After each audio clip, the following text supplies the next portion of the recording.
저가 알려주는 뉴욕 꿀팁. 뉴욕 여행 계획 중이시라고요? 갈 곳도 많고 맛집도 많아 일정 짜기 힘드시죠? 그래서 제가 준비했습니다. 저와 함께 알찬 뉴욕 여행 계획하세요. 저도 뉴욕 살기 전에 관광으로 뉴욕에 왔을 때 시간과 돈에 비해 알차게 여행 못한 것 같아요. 숙소는 어디에 잡아야 할지, 버스를 타야 할지, 전철을 타야 할지, 택시를 타야 할지.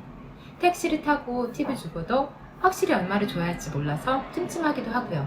그뿐만 아니라 유명한 맛집이라고 해서 갔는데 사람이 너무 많고 붐벼서 대화하기도 힘들고 쉬지도 못하고 밥만 후다닥 먹고 나온 경우도 있고요. 제가 경험을 바탕으로 여러분에게 꿀팁을 드릴게요. 저와 함께 알찬 여행 계획하세요.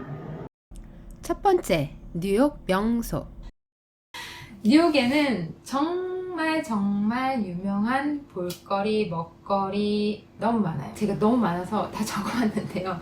센트럴 파크, 타임스퀘어, 벤 센트럴, 스타우덴, 엠파이어 스테이트 빌딩, 소호, 마켓, 마켓 정말 이외에도 너무 많아서 다 말할 수 없을 정도인데요. 그래서 골라 꼭 가볼 만한 명소를 소개해 드릴게요.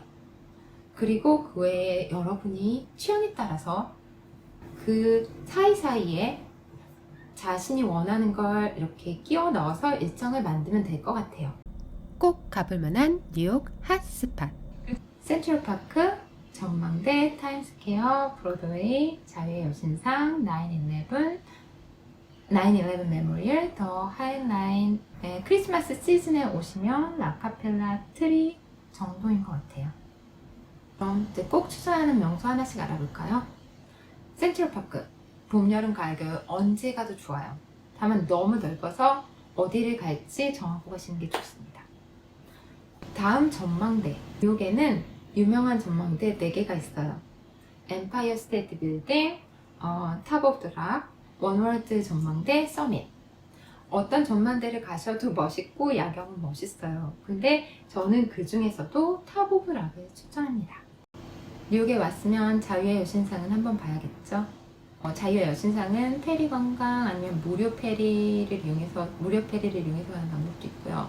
또 스태튼 아일랜드 페리를 이용하면 무료로 구경하실 수 있어요. 아니면 그냥 그 배러리 파크 근처에서 본다거나 원월드 전망대를 가실 생각이 있으면 거기서도 그 자유의 여신상이 보여요. 자유의 여신상을 한번 보시고 가시고요. 9/11 메모리얼이 다음에 제가 추천하는 곳이고요. 9/11 메모리얼은 9/11 테러로 사망한 사람들이 추모하는 공간이고요. 그 근처에 박물관, 원월드 전망대, 여러 쇼핑센터 그렇게 주변에 많아요. 제가 꼭 추천하는 코스 중에 빼먹은 게 한 개 있는데요. 뉴욕 박물관. 저는 사실 메트로폴리탄 모마 자연사 박물관 몇 번씩 가봤는데요.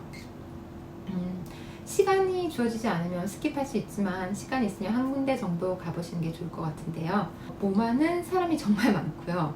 근데 유명한 미술작품들이 많아서 멋있어요. 메트로폴리탄은 정말 넓고 루프탑이 있어서 일몰 때 와인 한잔 하면서 루프탑에서 시간을 보내기도 좋아요. 자연사 박물관은 아이들이 좋아하는 공룡이나 그런 것들이 많아서 아이들과 함께 가기 좋은 공간인 것 같아요. 그래서 꼭 가볼 만한 여행 일정에 맞춰서 배치한 뒤에 자신의 취향에 맞게 사이사이 루트를 짜면 될 것 같아요. 다음에 맛집입니다. 뉴욕의 맛집 벌써 다 알아보셨죠? 많이 찾아봤죠? 저는 굳이 이렇게 뉴욕 맛집 이렇게 찾아보진 않았었는데 이번에 이제 동영상 준비를 하면서 제가 직접 찾아봤는데 그 맛집에 나오는 곳 중에 진짜 맛집도 있고 관광객 맛집도 있는 것 같아요. 후회 없는 맛집을 선택하려면 어떻게 해야 될까? 이제 간단한 팁을 제가 몇 개 알려드릴게요. 우선 여러분이 이미 알고 있는 맛집, 유명한 맛집 예약도 정말 힘들고요. 사람도 많고 시끄럽고 붐빕니다. 사실 맛이 정말 맛있을 수도 있고 사실은 실망할 수도 있어요.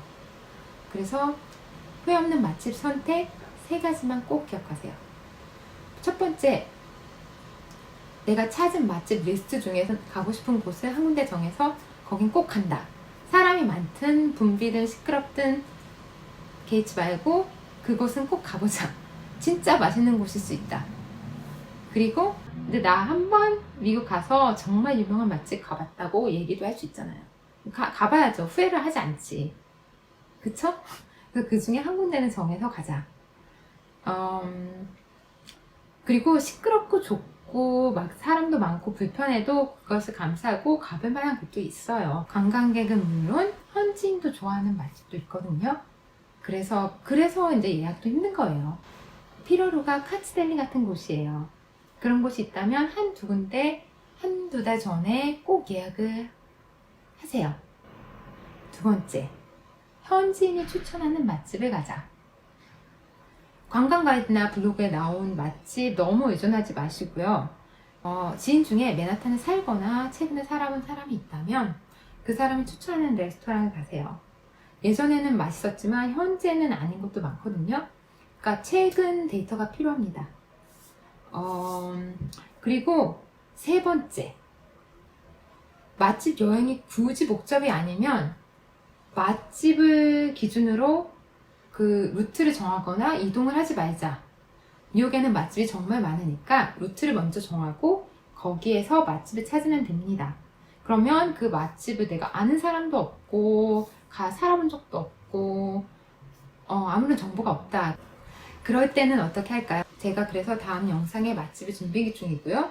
그리고 여러분이 직접 찾아보시려면 구글 맵에 나온 리뷰를 활용하는 게 하나의 좋은 방법인데요.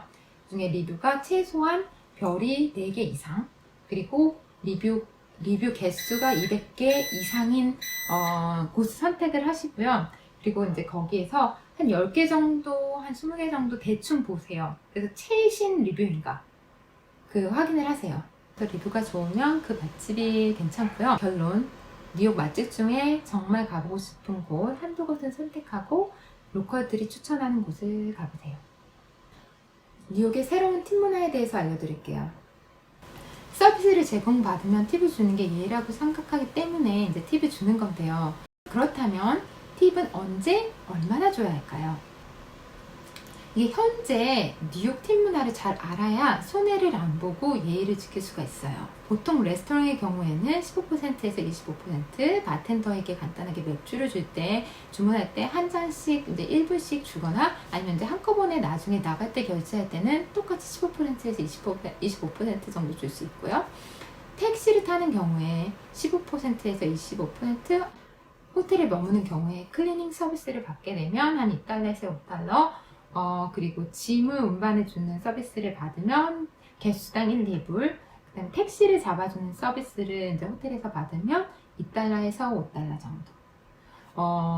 여기까지는 이제 서비스를 받았으니까 감사하는 마음으로 예의라고 생각하고 팁을 줄 수 있겠죠. 근데 요즘에는 커피숍이나 커피카트 아니면 이제 옷가게에서 결제를 할 때 팁을 지불할 수 있는 화면을 기본적으로 제공을 해요, 고객에게. 그래서 큰 버튼으로 막 팁이 얼마 이제 줄 거니 나오니까 이게 내가 팁을 내야 되는 건가? 그런 의문이 들 수 있는데요. 이 부분에 대해서는 뉴요커들도 의견이 분분해요. 근데 에티켓 전문가에 따르면 일단 사서 들고 가는 이제 커피숍, 베이커리 샌드위치 이런 가게에서는 팁을 주지 않아도 됩니다. 하지만 요즘에 이제 뉴욕의 문화는 한 1달러 아니면 20% 정도 주는 경우가 많습니다. 그래서 여러분 마음 가는 대로 하세요. 뉴욕의 교통. 뉴욕 교통은 버스, 지하철, 도보, 시리 자전거, 그리고 택시 이렇게 5가지로 크게 나눌 수 있는데요. 버스와 지하철 요금은 한 번에 2.9달러, 일주일 무제한에 34달러, 한 달 무제한에 132달러입니다. 무제한 티켓을 사면 로컬 버스랑 지하철 모두 다 이용할 수 있어요. 그리고 시리바이크 요금은 한 번 이용에 4.49달러, 하루 무제한 이용하는데 19달러이고요. 자세한 요금은 링크에서 확인하세요. 간혹 택시가 가장 빠르고 쉽게 가는 방법인 경우도 있거든요. 지하철을 여러 번 갈아타야 한다든지 지하철을 이용하고도 도보 구간이 너무 길으면 택시를 타고 이동하는 게 훨씬 쉽고 빠르게 갈 수 있는 방법일 수 있어요. 많은 분들이 여행 시에 지하철을 이용하시는데 저는 한겨울의 여행이 아니라면 도보나 시리 자전거, 간혹 택시를 이용하는 방법을 추천드립니다. 뉴욕 지하철은 지연되는 경우도 작고 주말에는 운항수도 훨씬 적어요. 최근 들어서는 지하철 치안에도 문제가 되고 있어서 뉴욕 사는 직장인들도 자전거나 전동 킥보드를 이용하는 경우가 훨씬 늘었어요. 특히 뉴욕 지하철 처음이신 분이면 냄새와 지혜에 놀라실 거고 인터넷이나 전화도 안 되는 구간도 아직 많습니다. 한겨울에 여행하는 게 아니라면 시티 자전거, 도보, 택시를 이용하세요. 마지막으로 숙소에 대해서 잠깐 알려드릴게요. 숙소의 가격은 천차만별이에요. 타임스퀘어, 센트럴파크 주변의 뷰에 따라서 가격이 비싸기도 하고요. 크리스마스 시즌에는 그 라카펠라 센터, 피프스 애비뉴 근처의 가격이 많이 비싸요. 하지만 그 주변이 아니면 크리스마스 시즌이라고 해서 가격이 크게 달라지지 않습니다. 하지만 노호나 소호 이런 곳들 중에서도 그냥 시즌과 상관없이 가격이 비싼 곳도 있어요. 한 가지 팁을 드리자면 여행하기 가장 좋은 날씨인 5월, 6월, 9월이 가장 비싸고요. 그 다음에 4월, 10월이 준성수기입니다. 그리고 7월, 8월, 그 다음으로 겨울인 11월에서 3월까지 날씨가 추울 때 숙소의 가격이 가장 쌉니다. 참고하세요. 저라면 교통이 편리하고 주변에 작은 맛집들과 걸어 다닐 곳, 산책할 곳이 있는 곳을 선택할 것 같아요. 여러분 뉴욕 여행 계획에 도움 되셨길 바래요. 뉴욕 여행 준비 중이시라면 제가 알려드린 팁으로 알찬 뉴욕 여행 계획하세요. 로컬만 아는 찐 맛집 영상도 기대하세요. 감사합니다.